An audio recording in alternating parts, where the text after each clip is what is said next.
Bom dia a todos. Inicialmente agradecer pelo convite aí do professor Valdemar para que nós pudéssemos falar hoje sobre tuberculose, né, em alusão ao dia de combate, né, que aconteceu nesse mês de novembro. E também agradecer já de antemão a presença da doutora Margarete, que é a atual presidente da Sociedade Brasileira de Pneumologia e que muito bem representa todos nós aí nessa luta em relação às doenças respiratórias e além das doenças respiratórias, ela tem tido um papel de protagonismo muito grande, então nos orgulha muito poder recebê-la aqui na Associação Médica de Goiás, né? Inicialmente eu vou fazer uma apresentação, eu estava conversando agora há pouco para que pudesse falar sobre tuberculose, o tema ficou aberto. Se me deixar falar aqui, eu vou até amanhã de manhã, mas enfim, eu vou procurar trazer alguns pontos em 20 minutos, né? Não devo passar disso.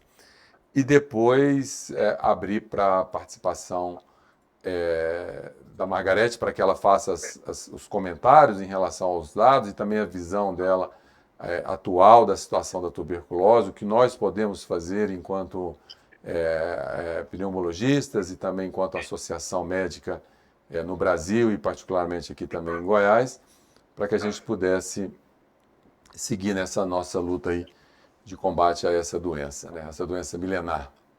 Então vamos passar os slides aqui. Só um minutinho para que a gente possa compartilhar a tela. Obrigada aí pelo convite, Marcelo. Queria agradecer ao professor Valdemar e à Universidade de Goiás pelo convite de estar aqui nesse inspirador domingo matinal. Eu estou falando de São Paulo e está até fazendo sol, o que é uma coisa rara, né, por aqui. Mas, enfim, um prazer estar aqui e ouvir o professor Marcelo e depois vamos fazer alguns comentários sobre as atualidades do tratamento da infecção latente e das perspectivas de tratamento da tuberculose naquilo que há de mais recente para que fique enfim, gravado, para que fique lembrado entre os alunos e entre aqueles que vão nos ouvir. Muito obrigado mais uma vez pelo convite, professor Valdemar e professor Marcelo. Bom, então vamos iniciando então a apresentação. Pronto. Bom, então aqui é só para situar onde está a tuberculose, né? A tuberculose continua entre aí as 10 principais causas de morte no mundo todo, né? Esse é o levantamento feito recentemente, publicado no documento da Organização Mundial de Saúde. E dentre as 10 principais causas, nós temos 3 causas, ou 4, né, causas de doenças respiratórias, né? Que seria DPOC, logo em seguida as pneumonias, depois câncer de pulmão e a tuberculose, né? Então estamos falando de uma doença milenar que ainda representa um impacto muito grande em relação às mortes no mundo todo, né?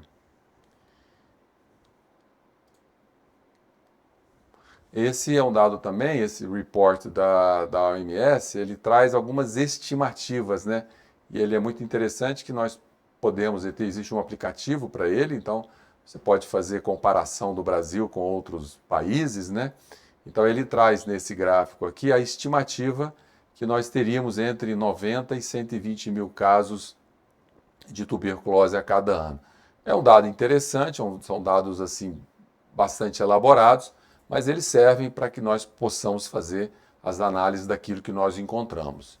E aqui em relação à incidência, né? Então enquanto no mundo, no início desse século, havia uma incidência perto de 200 casos por 100 mil habitantes, hoje já caiu abaixo de 150, e no Brasil esse número ele se mantém mais ou menos estável nos últimos 20 anos, né? Então essa é uma outra reflexão para a nossa discussão, que a despeito dos grandes avanços que a medicina vem enfrentando, e o nosso país experimenta isso, nós ainda temos um número muito estável dos casos, e na contrapartida gostaríamos que isso pudesse estar sendo reduzido. Esse é um dado do DataSUS, né? São dados de notificação da doença. Então, em 2015, nós tínhamos 85 mil casos notificados, 2016, 86 mil, subiu para 90 mil. Então, esse aumento, quando a gente olha a estimativa da Organização Mundial de Saúde, ele é até um dado interessante de se ver, porque ele representa talvez uma melhora no diagnóstico quando a gente enxerga dessa forma, né? Não que esteja piorando os nossos indicadores, mas sim nós estamos conseguindo fazer mais diagnósticos da doença, porque isso vai dentro daquela estimativa de casos do que era esperado. E aí ele manteve-se estável em 2019 e em 2020 o número caiu muito para 86 mil, e aí foram várias as especulações, né? Nós participamos de algumas discussões. Esse número reduziu porque as pessoas passaram a fazer mais isolamento, passaram a usar máscara, ou o acesso à saúde foi pior para essas pessoas, e a gente teria que enxergar o resultado com outros desfechos no ano seguinte, né? Em 2021, esse número voltou a aumentar, e agora em 2022 ele passou, os casos que foram notificados passaram de 100 mil casos. Então, o que representou essa queda nos anos da pandemia, na verdade, foi uma piora no acesso a essas pessoas, uma redução muito grande. Esses pacientes ficaram sem condições de diagnóstico e esse número aumentou muito. Quando nós olhamos esse século como um todo, a gente percebe que esse foi o único ano que passou de 100 mil os casos de tuberculose. Então, trazendo assim uma preocupação muito real com a nossa situação atual em relação aos casos de tuberculose. Quando se avalia os casos, é importante que a gente possa avaliar também os seus desfechos, né? Então, os desfechos da doença, quando nós avaliamos os óbitos, não percebe-se que ao longo desse século havia uma ligeira tendência de queda desses óbitos, mas infelizmente nos últimos 2 anos esses óbitos aumentaram muito e no último ano foi o ano em que se morreu mais pessoas por tuberculose dentro desse século, né?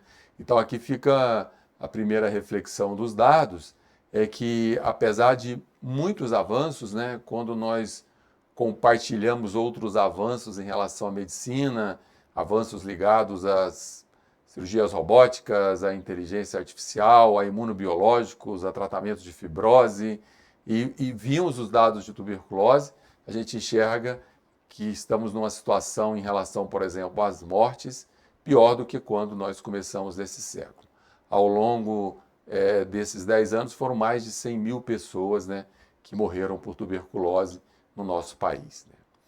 E quando avaliamos também o impacto disso na produtividade das pessoas, ou o que isso representa de anos perdidos de vida dessas pessoas, né? Diferentemente, quando olhamos, por exemplo, o percentual de óbitos por faixa etária em DPOC, ou em asma, ou em outras doenças crônicas não transmissíveis, onde esse percentual de óbitos ele é tanto quanto maior quando o avançar da idade. Quando fazemos estratificados o percentual de óbitos em relação à tuberculose, percebe-se que 60%, 70% dessas mortes, né, 60% ocorre antes dos 60 anos, pessoas com faixa etária bastante produtiva, né? Se eu somar ali abaixo de 50 anos, vai dar 30, quase 40%, e isso vai representar um impacto de dias, de anos perdidos na vida dessas pessoas muito grande, né? Tuberculose foi considerada, até antes da pandemia da Covid, uma das principais causas de morte, né, excetuando as mortes por violentas, né, por acidentes, uma das principais causas de morte nos adultos jovens. Então isso também representa um impacto do ponto de vista, é claro que tem um impacto pessoal e do sofrimento das famílias que perdem os seus entes queridos, mas também um impacto do ponto de vista do país em relação à sua capacidade de produtividade econômica. Bom, e aí eu queria trazer 2 pontos, né, de forma bem rápida para a gente fazer a discussão. O primeiro é em relação ao diagnóstico, né, já que existem tantos casos e tantas pessoas que morrem, apesar de termos sabidamente um esquema que tem uma distribuição gratuita pelo SUS, uma distribuição universal no nosso país, onde nós poderíamos atingir taxas de cura de mais de 90%, ainda assim os números são ruins. Então, 2 pontos importantes, um deles é o diagnóstico, e a demora no diagnóstico traz um agravamento da doença. Então, eu vou ter pacientes que perdem a chance de ser curados, e também aqueles pacientes que passam a ter sequela, e aí a gente vai ter uma entidade que tem tido várias publicações ultimamente, que é a doença pulmonar pós-tuberculose, né? Que ela sai de uma doença crônica, sai de uma doença infecto-contagiosa para uma doença crônico não transmissível. Então esse é o gráfico do percentual de pacientes que tratam sem a confirmação bacteriológica, né? Então tínhamos aí um terço dos casos, o diagnóstico melhorou de alguma forma em nosso país, mas ainda assim nós temos aí um quarto dos casos que são tratados sem a confirmação diagnóstica. E uma das mensagens que eu gostaria de deixar é em relação a esse grupo que eventualmente não conseguimos fazer o diagnóstico com a utilização do escarro, apesar da solicitação que deve ser obrigatoriamente feita em todo paciente que tenha sintomas respiratórios. Então, esse foi um levantamento que nós fizemos aqui no estado de Goiás, que foi publicado recentemente, onde nós tínhamos 10 mil casos de tuberculose na plataforma do Sinam, 8 mil casos de tuberculose pulmonar, e aí nós excluímos alguns pacientes, ficamos aí com quase 7 mil e fizemos um estudo de caso controle entre aqueles que tiveram o diagnóstico favorável, que foi o controle, e o diagnóstico desfavorável, que foram os casos. Vocês vejam que diagnóstico favorável foram 75%, 25% de todos esses casos tiveram diagnósticos desfavoráveis, de acordo com as informações colhidas dentro dessa plataforma do Sinam. E aí foram divididos em vários grupos, né? Então, HIV positivo tem uma chance maior, 4 vezes maior de ter um diagnóstico desfavorável. O uso de álcool tem uma chance 2 vezes maior de ter um diagnóstico favorável. Na ocasião, a gente ainda tinha os termos recaída e recidiva, tem uma chance 5 vezes maior de ter um diagnóstico desfavorável. Mas o tratamento sem a confirmação efetiva não mudou o desfecho favorável. Então, isso traz à luz desses dados para que a gente possa reforçar o nosso diagnóstico clínico radiológico, para que a partir daí possamos, junto com a avaliação do escarro, mas não exclusivamente com a avaliação do escarro, possamos tratar os nossos pacientes, né?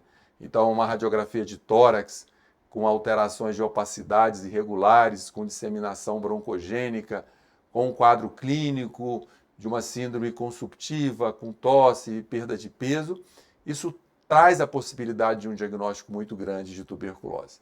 O escarro deve ser colhido sim, mas em algumas situações esses pacientes merecem o tratamento enquanto se aguarda o resultado dessa análise de escarro.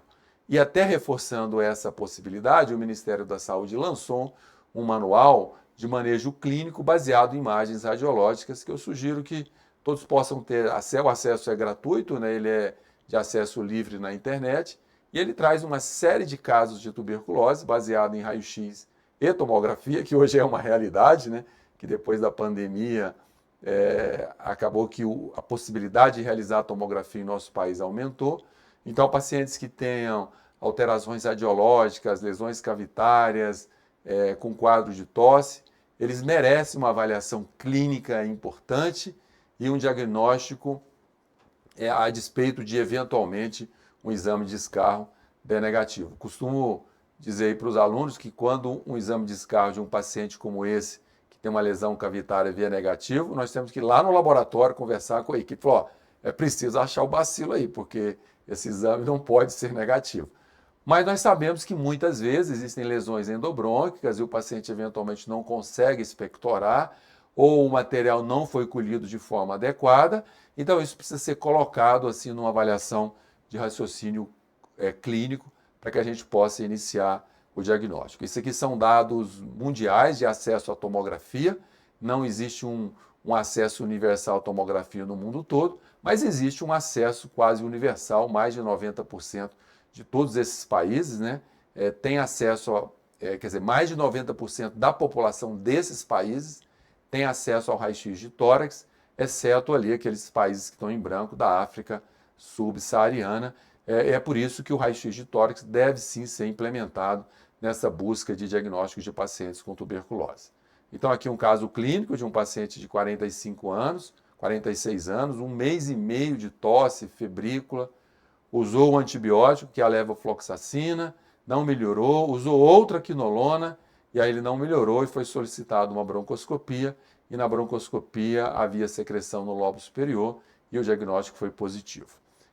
Só reforçando que o uso de quinolonas para as infecções respiratórias pode ser um fator de retardo no diagnóstico de tuberculose, porque ela acaba fazendo um tratamento parcial e reduzindo, inclusive, a nossa chance de diagnóstico. Aqui é um outro caso emblemático, que é onde eu vou entrar no segundo tópico da apresentação. Uma paciente de 15 anos que tinha 6 semanas de tosse, febre, havia feito uso de levofloxacina, depois amoxicilina, depois azitromicina, e ela estava internada no leito de UTI, e eu fui chamado para fazer uma broncoscopia nessa paciente. Quando eu fui ver o envelope dela, eu acabei encontrando lá os exames antigos, tinha um PPD de 13 milímetros. Eu perguntei por que havia aquele PPD, pois a mãe tinha tido tuberculose e nada foi feito na ocasião.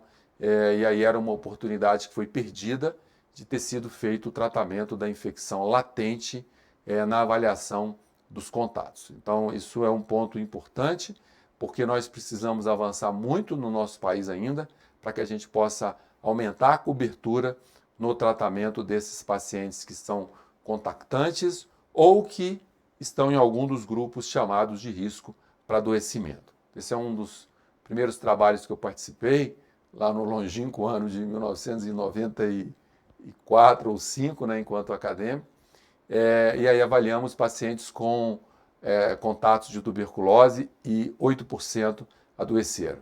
Aqui um trabalho feito aqui em Goiânia, em profissionais de saúde, 70% tinham infecção latente, e esse foi um outro trabalho aqui também na unidade prisional, com 50% com infecção latente. Então existem vários grupos chamados de risco, e aí o Ministério da Saúde elaborou normas, onde existem alguns pacientes que merecem ser tratados para tuberculose latente, mesmo sem prova tuberculínica ou IGRA, que é o teste que se faz também junto com o PPD para a identificação da tuberculose latente. Então, basicamente, seria pessoas vivendo com HIV e contatos de alguém que tenha tuberculose, ou pessoas com HIV que tenham uma contagem CD4 abaixo de 350, né?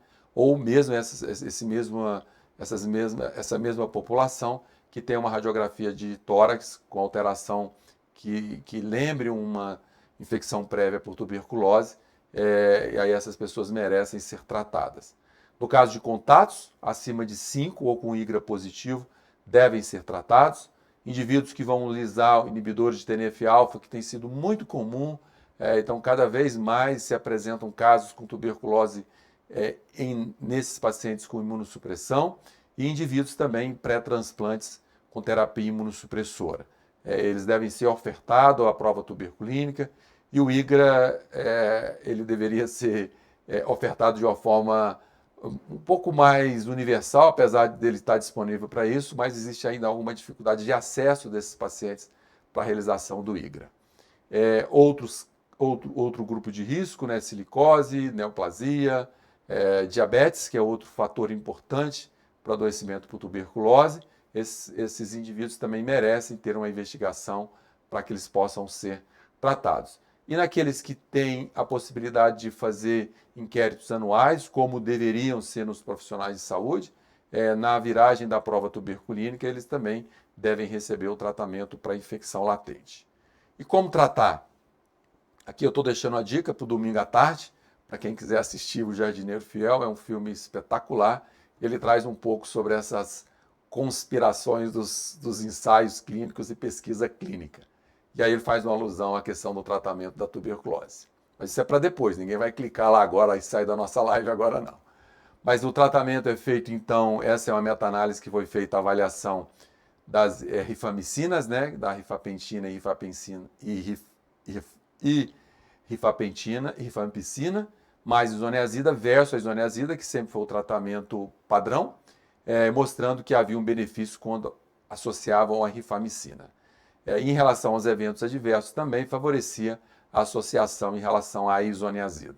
A conclusão dessa meta-análise é que existe um efeito preventivo, né, utilizando doses semanais de rifapentina e isoniazida, relacionado à isoniazida, né, então eles são equivalentes, mas que houve uma incidência menor de evento adverso, e por isso há a sugestão que esse seja o esquema padronizado. A Conitec também fez uma meta-análise muito interessante, com e com os dados publicados também de livre acesso, onde favorece o tratamento utilizando rifampicina e isoniazida, tanto em relação à isoniazida, quanto em relação aos 9 meses, né? Então, por isso que a Conitec acabou fazendo a recomendação de que a isoniazida fosse utilizada junto com a rifampicina, está aqui na coluna do meio, em 3 meses, em doses semanais, mostrando ser uma das alternativas junto com a isoniazida e junto com a rifampicina isolada. Se avaliarmos todos os 3 esquemas, as meta-análises, elas sempre favorecem a utilização da isoniazida com rifampicina, e de toda forma é uma quantidade menor de medicamentos que o paciente vai utilizar com uma dose semanal. É importante que isso possa ser feito com uma supervisão, isso vai aumentar a adesão a esses pacientes, mas além da supervisão, um fato que ajuda muito é a relação médico-paciente, né? Orientar de forma correta como deve ser utilizado e principalmente orientar da importância da utilização para que aquele indivíduo não adoeça e ele fique livre de uma possibilidade de ser acometido pela tuberculose. Então, o tratamento seria esse, né? Então, essa aqui é uma forma do ajuste por quilo de peso. Então, a rifampicina vem em comprimidos separados, ela vem em comprimidos de 150 miligramas, e aí vai ser utilizado de acordo com o peso, 2, 3, 4, 5 ou até 6 comprimidos. A isoniazida é uma dose maior, ela vem então de 15 miligramas por quilo por dose, então seriam 900 miligramas por semana, e hoje em dia o Brasil já tem um comprimido de 300 miligramas, então seriam 3 comprimidos de isoniazida numa tomada única. Então todos esses medicamentos devem ser feitos numa tomada única. Bom, então era isso que eu gostaria de trazer para essa apresentação. Então, fatores importantes relacionados ao diagnóstico, enfatizando a importância do raio-x. E aqui eu trouxe um reforço muito importante em relação à questão do tratamento da infecção latente, que é um dos caminhos, se a gente pensa um dia em ter números melhores da tuberculose do nosso país, números que sejam equivalentes à nossa expectativa de vida, que é em torno de 74, 75 anos, como é nos Estados Unidos ou em outros países da Europa, e que efetivamente não existe o mesmo número de tuberculose. Então a gente vive um paradoxo, né? Temos a expectativa de vida alta, mas indicadores de tuberculose como países que têm expectativa de vida de 50 a 60 anos, né?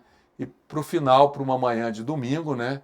Uma menção ao nosso poeta Manuel Bandeira, e que traz nesse seu primeiro livro, né, que é a Cinza das Horas, onde ele tinha tuberculose na ocasião e estava em tratamento, e ele traz vários versos, né, e que retrata muito bem como era a perspectiva de alguém que tinha tuberculose, que estava à beira da morte e que via o mundo lá fora de uma outra forma, né? Talvez ainda essa seja a visão de quem tem a doença hoje, né? Já que a sua expectativa de cura ela existe, mas efetivamente não é o tanto quanto nós gostaríamos que fosse. Muito obrigado aí pela atenção de vocês, e agora eu gostaria de voltar para que a gente fizesse aí os debates, ou que ficasse primeiro, inicialmente, aberto aí as colocações da professora Margarete.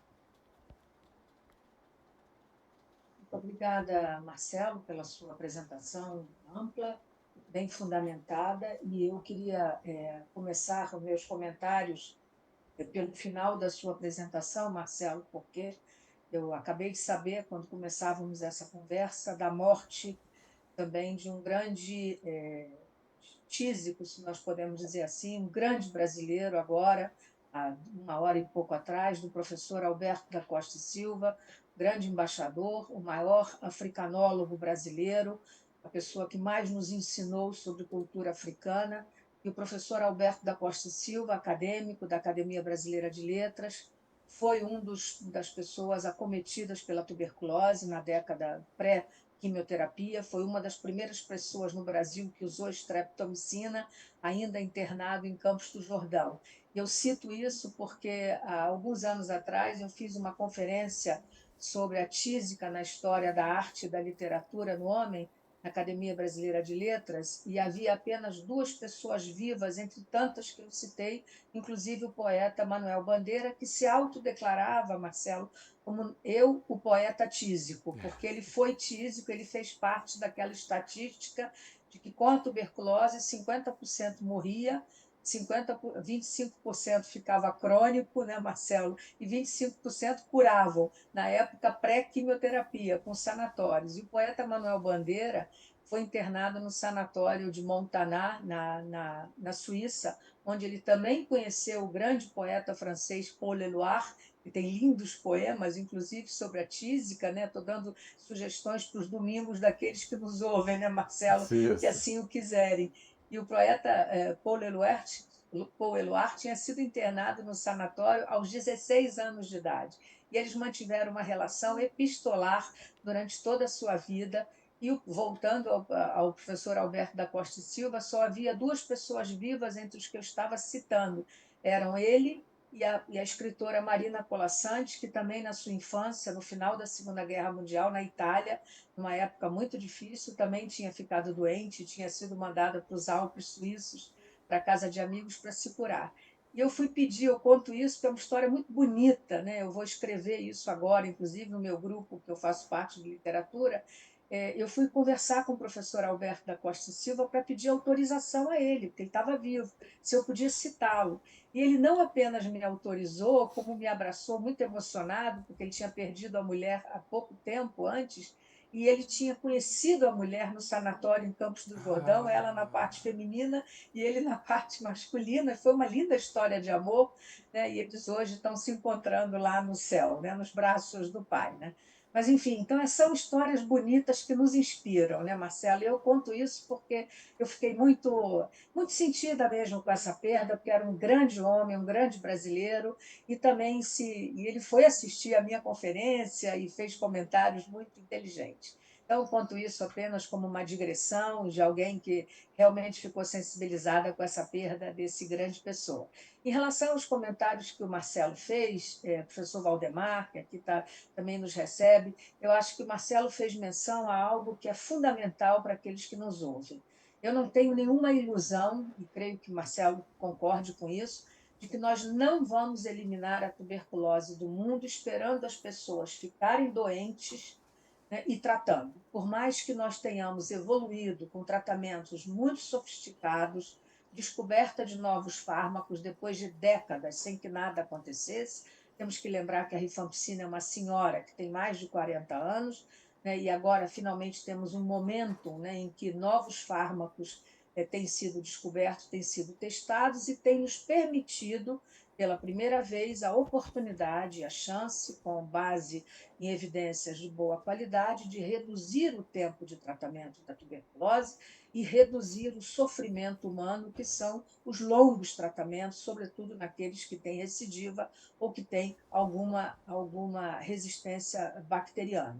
Mas eu não tenho ilusão, se nós não tratarmos infecção latente, como muito bem referiu o professor Marcelo, nós não vamos eliminar tuberculose do mundo. Então, para aqueles, sobretudo, que ainda estão estudando, por favor, atentem para isso.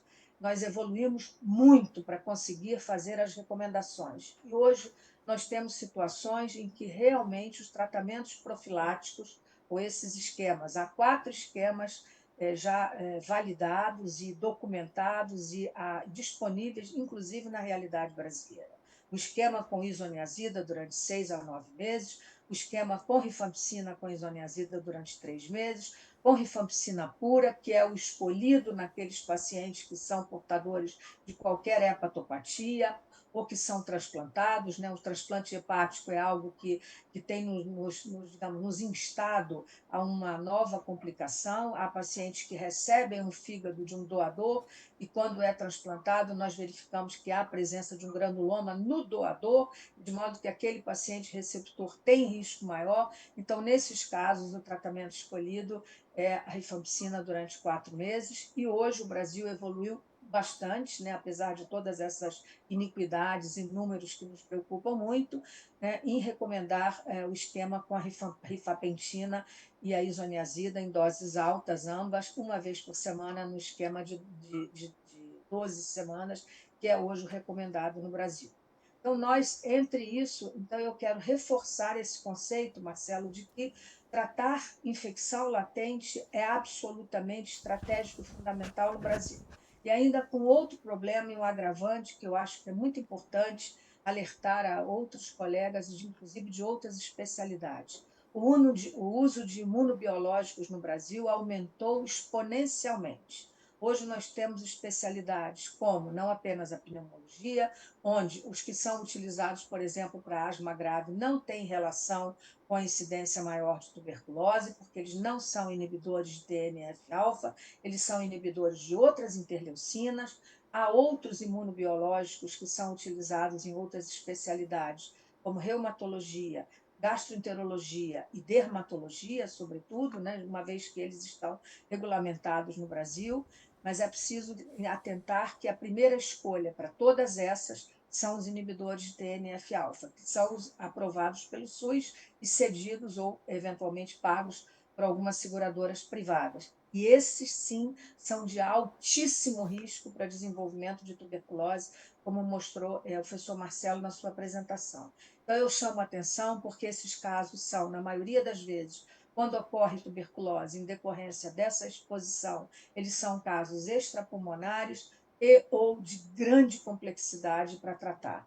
Então, isso resulta num sofrimento humano enorme que pode ser minimizado perfeitamente se o paciente é candidato em qualquer dessas especialidades a usar imunobiológico, que seja feito o tratamento de infecção latente. E essa busca nem sempre se responde com PPD, esses pacientes muitas vezes estão usando corticoide por diversas razões há muito tempo, então vão ser falsos negativos ao PPD, eventualmente não têm acesso ao IGRA. Quero dizer também que o IGRA, apesar de estar disponível no SUS, em alguns lugares de referência, não é um teste, digamos assim, embora seja de alta confiabilidade, quando bem feito, é um teste complexo, né, Marcelo? Sim. Muitas vezes eu recebo, às vezes, pacientes para dar parecer com IGRA negativo, que eu tenho certeza que é porque o teste não foi feito direito. É um teste difícil de ser feito e, sem dúvida nenhuma, a nossa esperança é que nós consigamos, num futuro muito próximo, ter novos testes de antígenos cutâneos que possam ser disponibilizados e que tenham menos complexidade de serem desenvolvidos que os testes IGRA. Mas, sem dúvida nenhuma, os IGRA são excelentes, estão recomendados já até em crianças a partir de 2 anos de idade, tem disponível no Brasil, e de modo que esses pacientes, todos eles candidatos, devem ser submetidos ao máximo possível, radiografia de tórax, se há presença de uma lesão suspeita ou de uma cicatriz,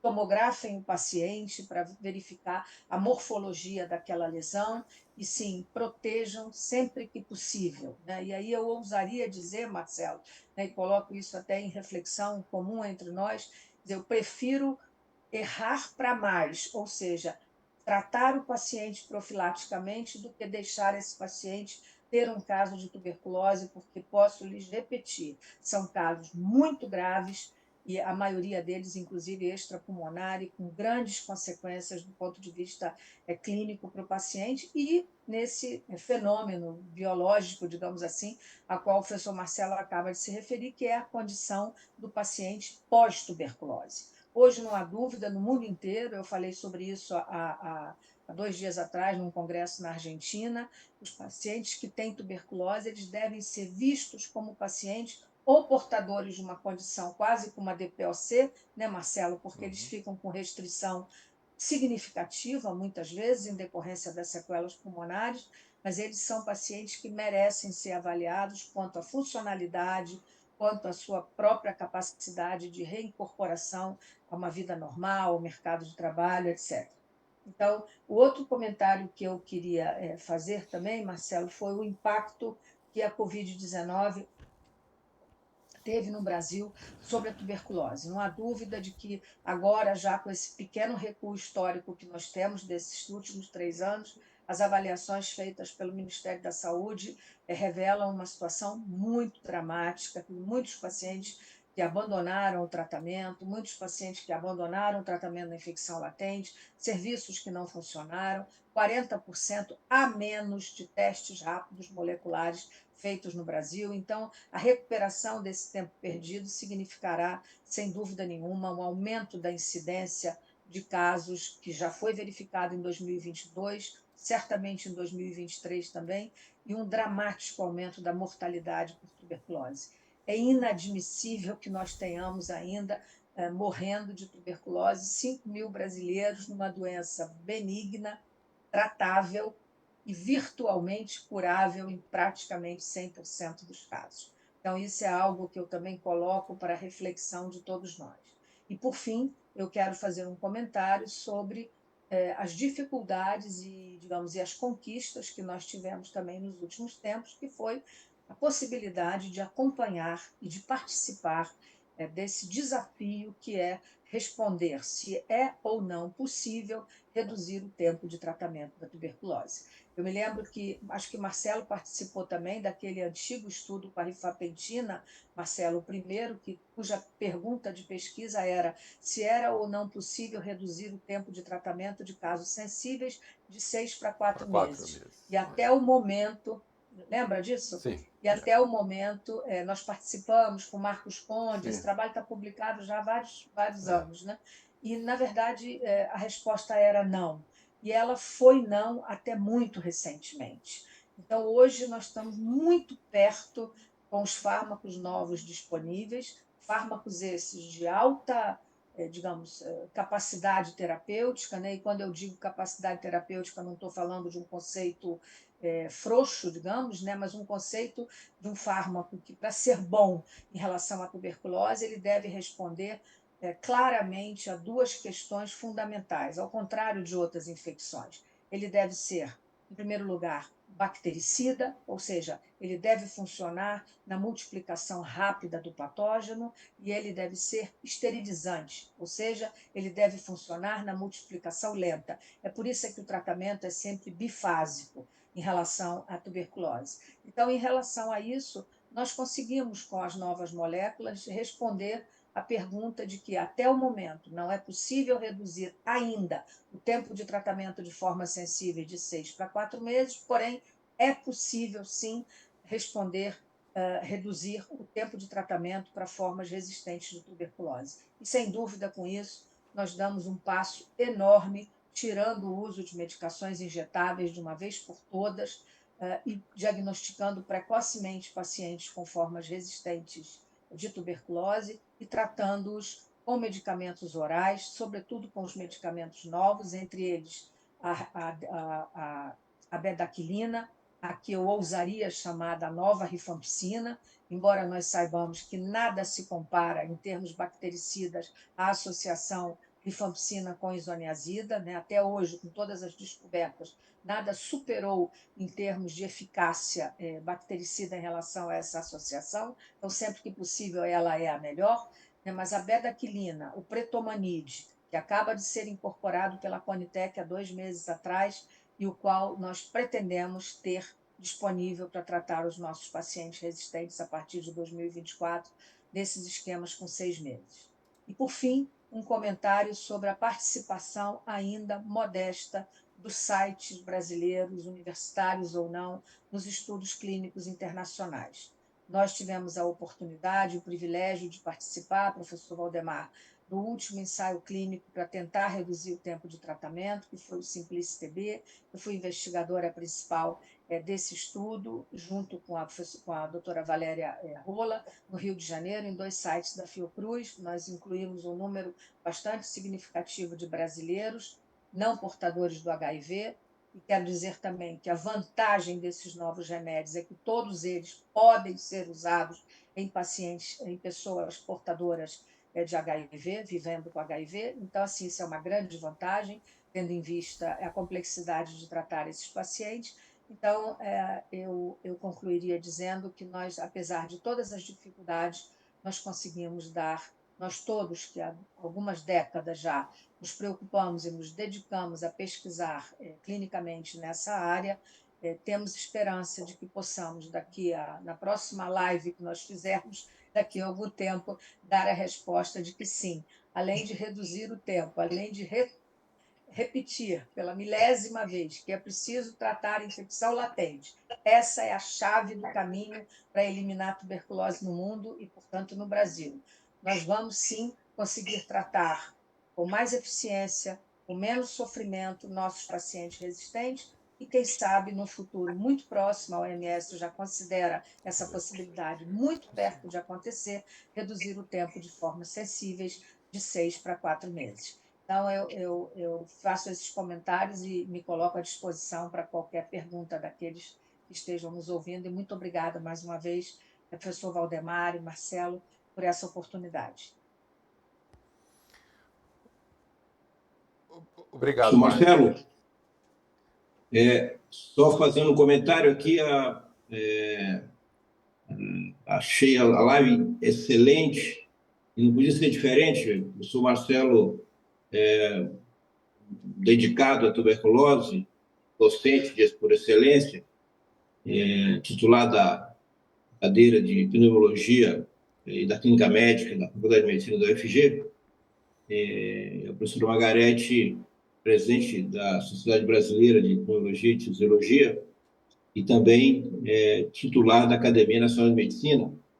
Então, além do conteúdo magnífico da apresentação e dos comentários, a forma de apresentação com docência clássica, né, tradicional, de forma de apresentação, desenho, de grande entendimento, mesmo para aqueles que têm dificuldade. Essa live é preparada em duas plataformas, Zoom e Facebook. Zoom é uma plataforma mais fechada, Facebook plataforma mais aberta.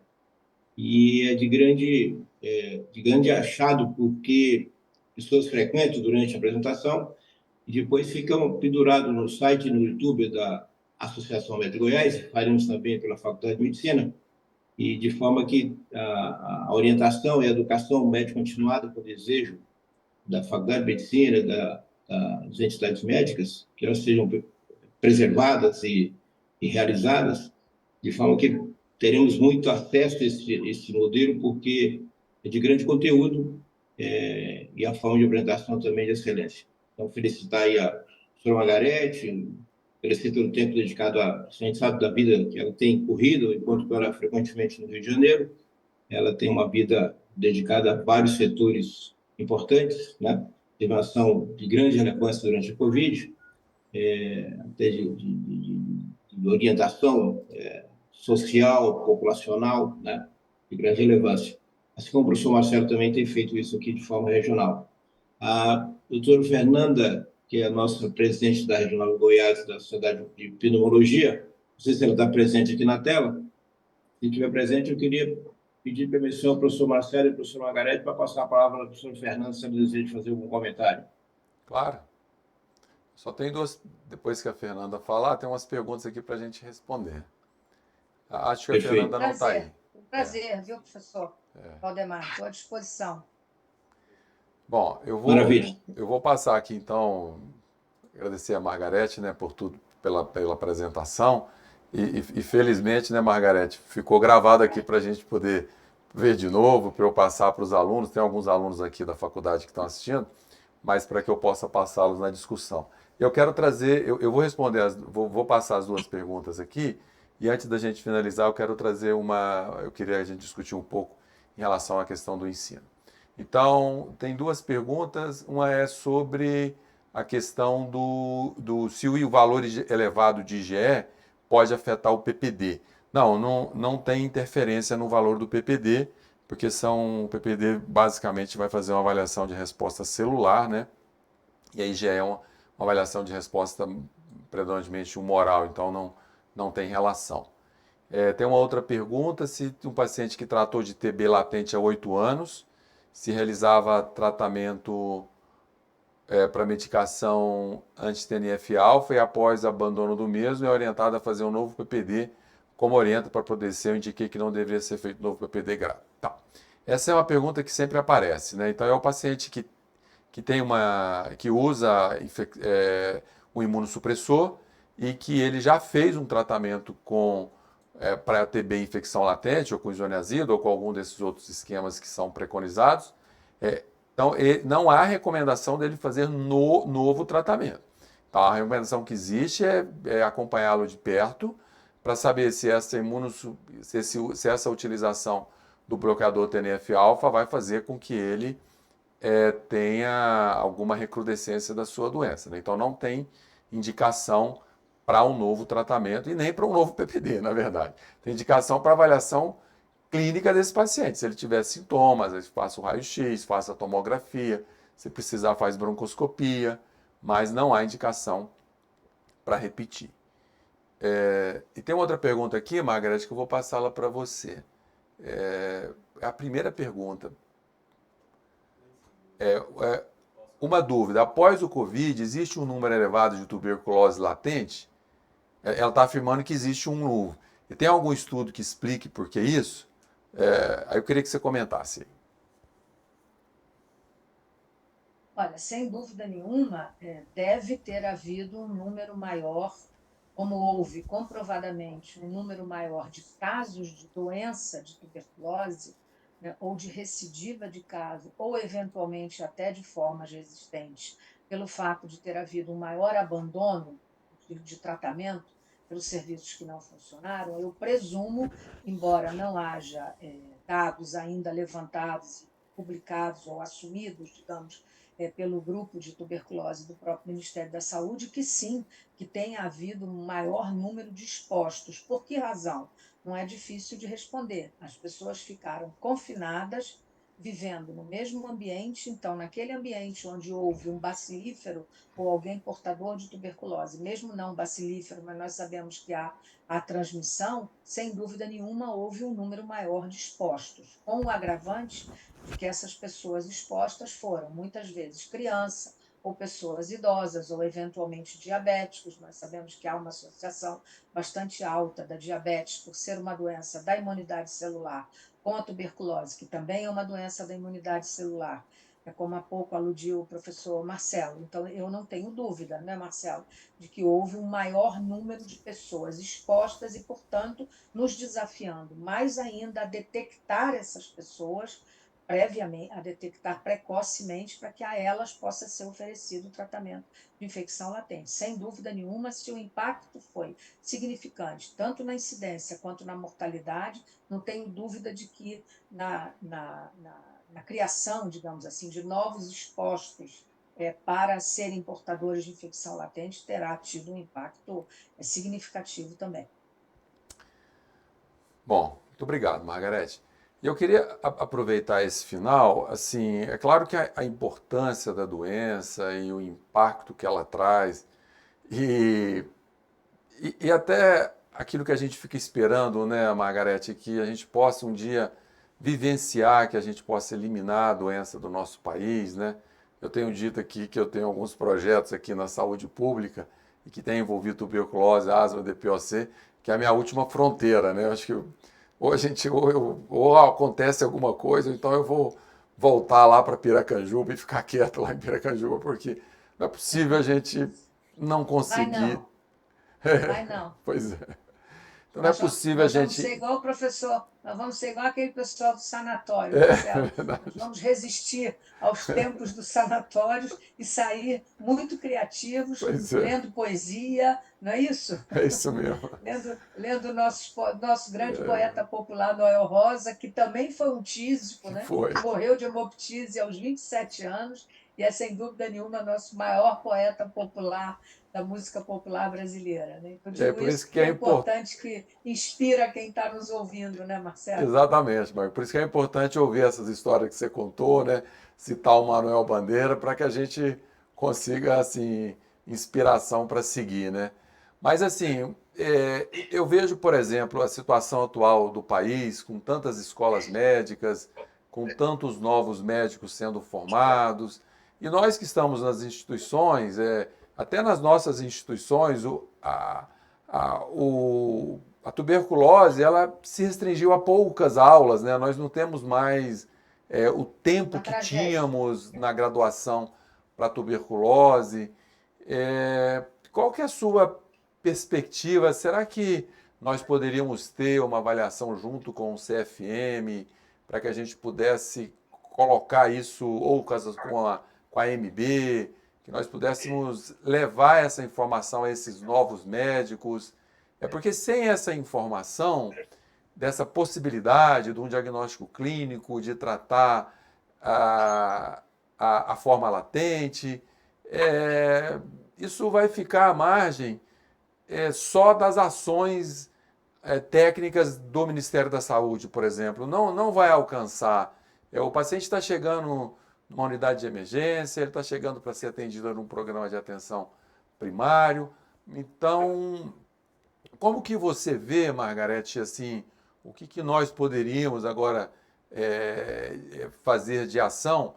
Porque quando nós fazemos nossos eventos da pneumologia, os pneumologistas novos vão, isso é bom, porque a gente está mostrando para eles, né? Então, os nossos cursos de atualização. Mas como que nós poderíamos atingir um número maior desses médicos e principalmente essas novas escolas? Será que não tem jeito de atrelar a liberação de escola médica a um conteúdo maior de tuberculose? Eu sei, ou de alguma forma a gente tentar envolver isso, já que é uma das principais causas de morte do nosso país, né? Olha, Marcelo, acho que a sua consideração ela é o que eu chamaria, em literatura, a gente chamaria isso de hiperrealismo, né? Que ela é absolutamente verdadeira, né? Mas eu acho que, assim, nós vivemos um paradoxo, né? O Brasil avança em algumas coisas, avançamos, por exemplo, eu estou chegando de um congresso na Argentina e vou lhe dar um exemplo, assim, como a tuberculose tem sido um desafio, não é só no Brasil, em toda a América Latina, né? Primeiro, fiquei surpresa, a Argentina não tem ainda rifapentina, ainda só tem isoniazida para tratamento de infecção latente ou rifampicina, né? Mas, segundo, eu dei uma aula numa hora em que competia com um simpósio da indústria de fibrose pulmonar. Aí eu disse, meu Deus do céu, não vai ter ninguém. Era um congresso com bastante gente. E eu fiquei muito surpresa, Marcelo. A sala estava lotada, tinha gente em pé. Então, eu acho que há um desafio, há uma complexificação nos casos de tuberculose, lembrando como a tuberculose é uma doença, digamos, multissistêmica, embora ela seja 80% dos casos pulmonares, como nós sabemos, mas ela é um enorme desafio do ponto de vista clínico, né? Porque nós estamos falando de doentes que exigem controle hepático, eventualmente hematológico, enfim, efeitos adversos, e exige uma complexidade de conhecimento clínico que muitas vezes, pelo estigma ou pela maneira equivocada com a qual ela foi tratada na graduação médica, sobretudo, né? Existem graduações médicas, foi feito um levantamento alguns anos atrás, em que dedicavam em 6 anos de medicina 4 horas ao ensino da tuberculose. De uma doença que tem 80 mil casos por ano no Brasil, não é possível isso, gente. Uma doença que tem um componente social, por um lado, e um componente de complexidade clínica, por outro. Então, eu não tenho dúvida, Marcelo, assim, de que isso tem que ser, sim, conversado com o próprio Ministério de Educação, até porque eu tenho, como você, uma enorme preocupação com essa abertura dessas centenas de escolas médicas, né, colocando no mercado. Aliás, eu fiquei muito impressionado com o número de brasileiros que estavam assistindo a minha aula na Argentina e que estão estudando medicina na Argentina. É impressionante, são milhares de pessoas.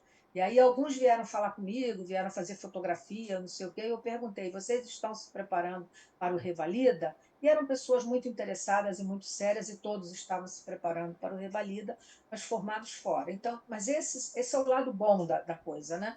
O lado ruim da coisa, Marcela, é quando nós sabemos que há, por exemplo, aqui na Tríplice Fronteira, ou na fronteira do Mato Grosso com o Paraguai ali, tem locais onde há 7 escolas médicas, cobrando R$ 400 por mês de mensalidade. Então, assim, que qualidade de médicos essas escolas estão colocando no mercado? Numa área, inclusive, onde a incidência de tuberculose é altíssima, Marcelo.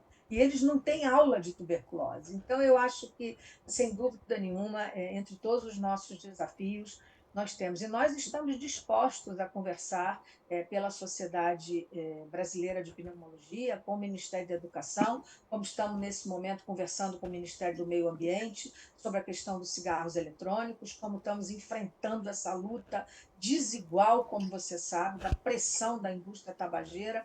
Nós estamos participando assim com muita, digamos, compromisso com isso, e o mesmo, estou dando exemplos assim comparativos em termos de compromisso institucional, de que nós estamos dispostos, sim, a conversar, mas é preciso que haja uma disponibilidade dos próprios órgãos de educação para pensar sobre isso. Mas eu não tenho dúvida, eu acho uma tragédia. Isso é uma coisa da qual nós falamos há tantos anos, né, Marcelo? Até nas universidades federais, o tempo disponibilizado para o ensino da tuberculose é muito pequeno, quando, na verdade, ele deveria estar inserido, inclusive, em outras especialidades. E nós estamos vivendo essa discussão na elaboração dos guidelines para tratamento de infecção latente em usuário de imunobiológico, Marcelo, quando nós nos reunimos com gastroenterologistas, com reumatologistas, com dermatologistas, é uma discussão riquíssima.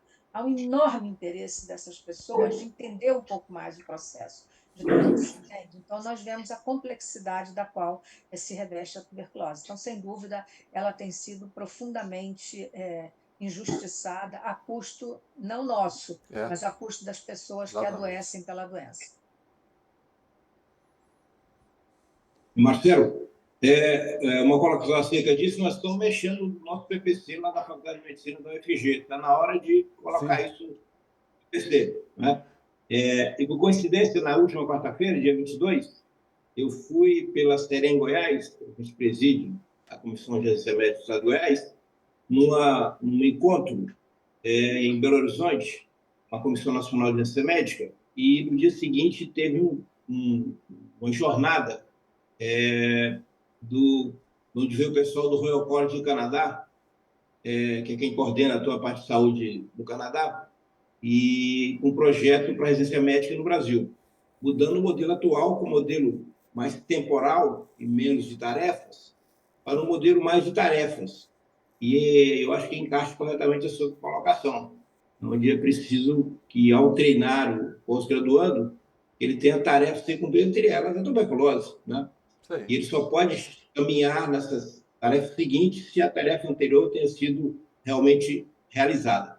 É um modelo canadense interessante e nós ficamos muito animados com esse modelo. Isso pode se estender para a graduação, né? Está na hora de nós fecharmos o BBC e fazermos essa caminhada na graduação e na pós-graduação. Né? Acho perfeito a sua colocação. Bom, então estamos aqui no nosso final do nosso tempo, né? Às 11h30, de forma britânica. Eu queria, então, agradecer. Para mim foi uma alegria grande poder dividir o espaço aqui com a professora Margarete, receber o convite do professor Valdemar, né? Fico também muito confortável que isso fique gravado. Acho que vamos poder reproduzir isso dentro aqui da Associação Médica, vai ficar liberado também para qualquer pessoa em qualquer lugar do país. E eu certamente vou utilizar isso também como material para as minhas aulas lá da graduação. Vou botar o link, tem que assistir isso antes de ir para o seminário, né? E trazer toda essa inspiração que a Margarete coloca também dentro da sua... Vou mandar meu texto para você, Marcelo. Pode mandar. Da conferência. Vou ficar feliz em ver. Também, assim, se quiser. Né? A história da tísica na literatura e nas artes. A história do homem. Foi bonito, foi uma bela conferência. Me mande. Enfim, que eu vou acrescentar nas minhas histórias devidamente referenciada. Muito obrigado. Então, muito obrigado a todos. Bom domingo e muito obrigada a vocês pelo convite. Enfim, um bom fim de ano a todos, boas festas e muitas alegrias aí para todos. Muito obrigada. Bom domingo a todos. Bom dia, forte abraço, bom domingo. Até a próxima. Obrigado, professor Margarete. Obrigado, professor Marcelo. Até mais.